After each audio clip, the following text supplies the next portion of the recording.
FDA head Robert Califf and executives from formula makers, including Abbott, testifying on Capitol Hill today, facing tough questions from lawmakers about why parents are struggling to feed their babies. Anjalee Khemlani joining us now for more on that. And Anji, been watching the hearing today. What stuck out to you? A lot of things, Shauna. It was really comprehensive in terms of the detailed level of information we got out of not just the FDA, but also these formula makers. So let's start out with what we got out of the FDA. We looked at the timeline of what happened once Abbott got, that first routine inspection in September. Following that, the whistleblower complaint in October. And then the whistleblower was only interviewed 2 months later. So there's like that stretch of time that lawmakers were really interested in understanding.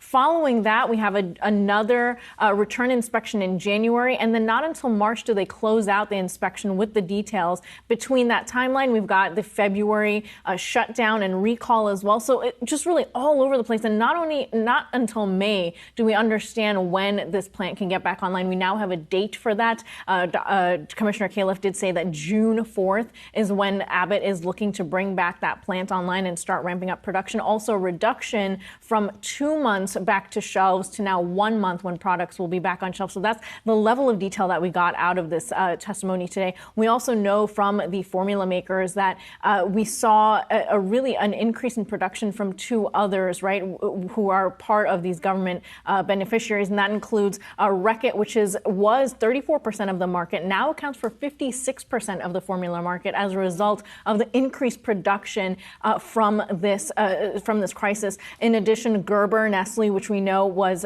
a smaller player in the U.S. but huge, number 1 in the world, went from 8% to now 9% of the market and has had 2 Operation Fly formula flights come in, the latest today from Germany, accounting for now 1.5 million, the equivalent to 1.5 million 8-ounce bottles now on the market. So a lot of expansion in that time. But really boiling down to what we need to understand is FDA's authority, right? That's really what the issue at hand is. FDA's authority and the resources that they have to really go after these companies. Are they able to get companies to comply, to report? And we heard many times from FDA Commissioner Robert Califf about his experience at Google and the tech industry insight that he has. And he's just been complaining about how, there's not that level of really technology available for the government, for government employees. And so that's really been one of the key concerns that the lawmakers are looking to really address, is how to fund it better, how to give them more authority to avoid such a situation in the future. And of course, now between everything that's going on, we're seeing, these prices of baby formula. You're seeing the empty shelves. You're seeing 300% increase. Crazy out there too. Yeah.